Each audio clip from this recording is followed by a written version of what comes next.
Hello everyone, it's John. I'm tinkering around with what I'm doing at the moment. Dear oh dear oh dear, it's a sad life being a producer, isn't it? Particularly, hello, are you happy with this new setup? Yes, he is indeed. He says, I am indeed, Dad. Yes, been very hot.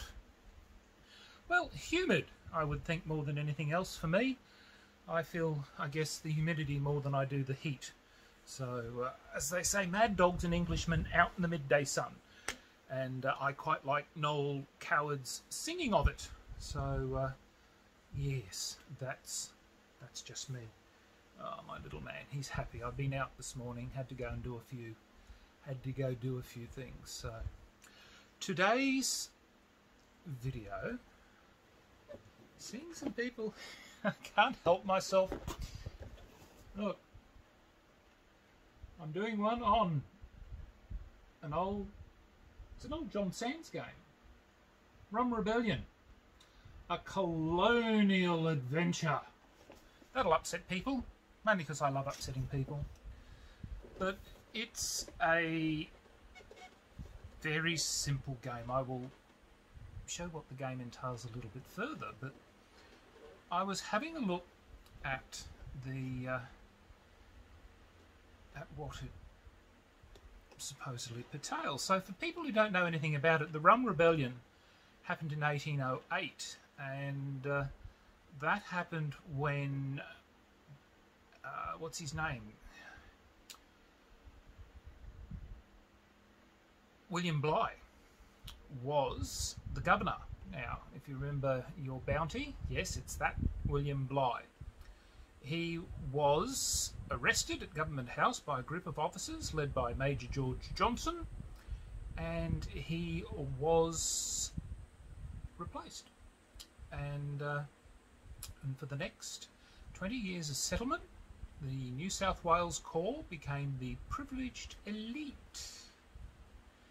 Yes, and who was it? I was just looking at it. Philip MacArthur? I think it was Philip MacArthur. Was one of the major players in that. And there were all sorts of... It's fairly typical with the politicking at the time over land and all sorts of bits and pieces as to why it is. But it's interesting to see that when Bligh returned to Britain, he was actually exonerated of any wrongdoing. So it was, you know, once again, fairly civilised, and to be interesting, it was Australia's one and only military coup was the Rum Rebellion. Now the game itself is a really, really roll of dice sort of game.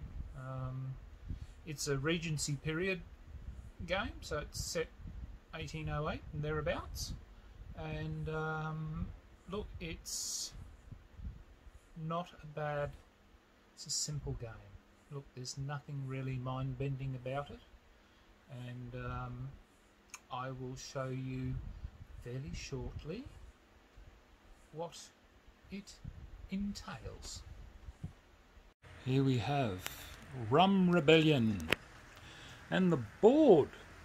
Well, you can see the board is 1, 2, 3, 4 layers, which is, as I'll show you a little later, perhaps if I feel the urge to pull it to pieces, quite good. It's just hollow plastic layered and comes in 2 halves. So the 2 halves, one half fits inside the other.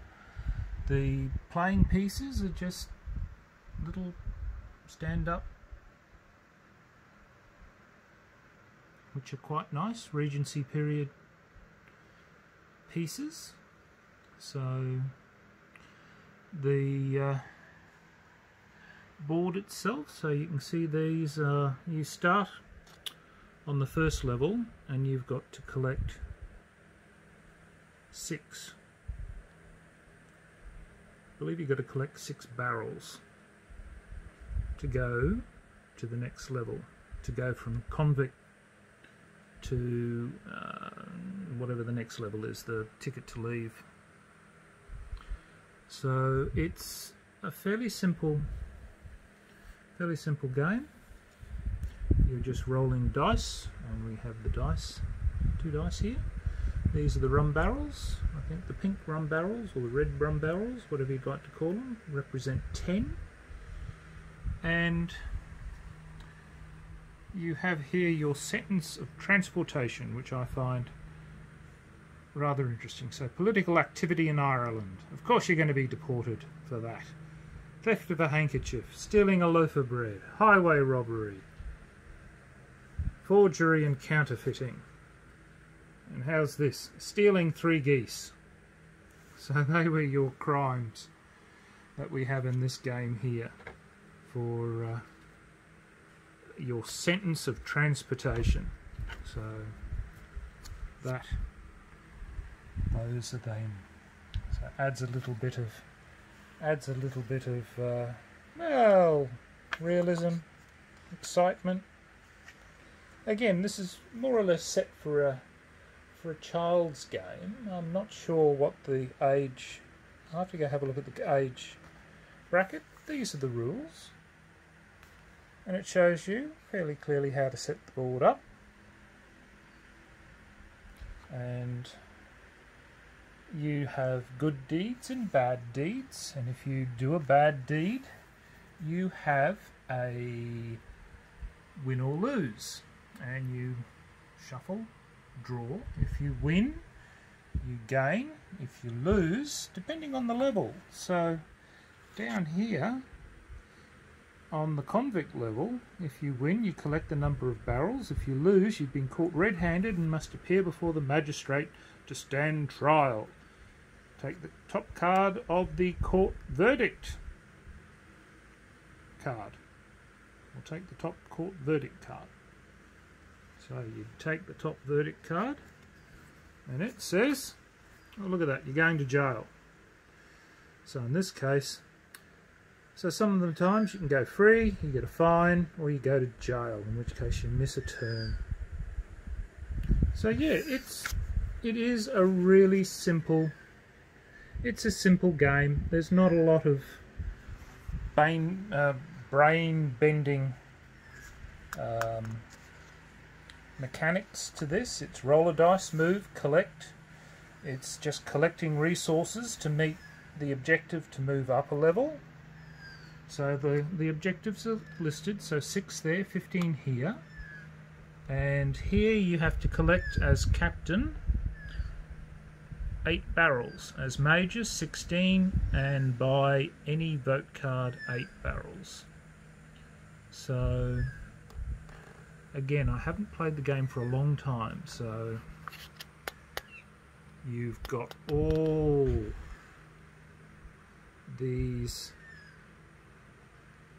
simple, again, the rules are nice and simple, and how to win. So you collect votes along the way.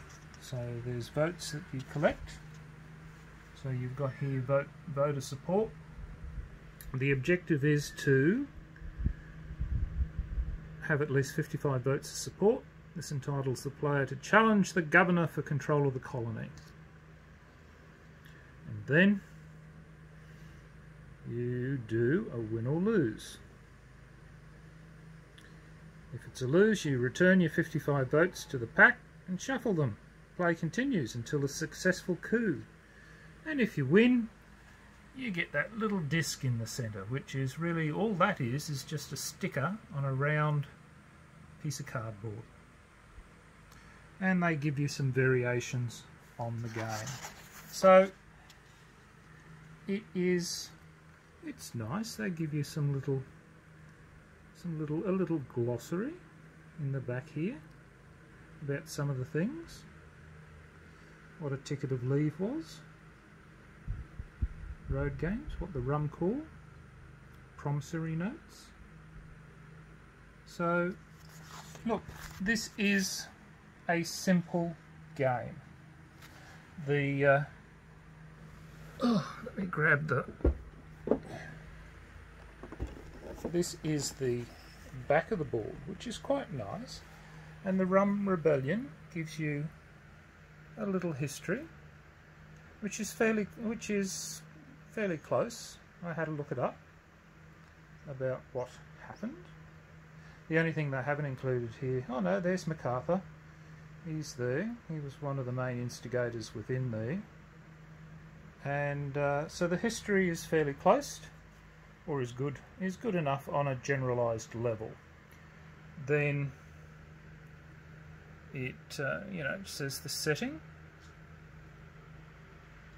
and then the game is a unique opportunity of strategy. I like this. While the game can be played according to the highest moral standards, players may try their hand at cheating, stealing and conniving their way to the top. How's that? Almost in true Australian standards, I think, for some. So it's a nice, simple game. I can remember I was introduced to this game. I played it. I enjoyed it, so much so that I went out and bought it. So there you have it. That is Rum Rebellion.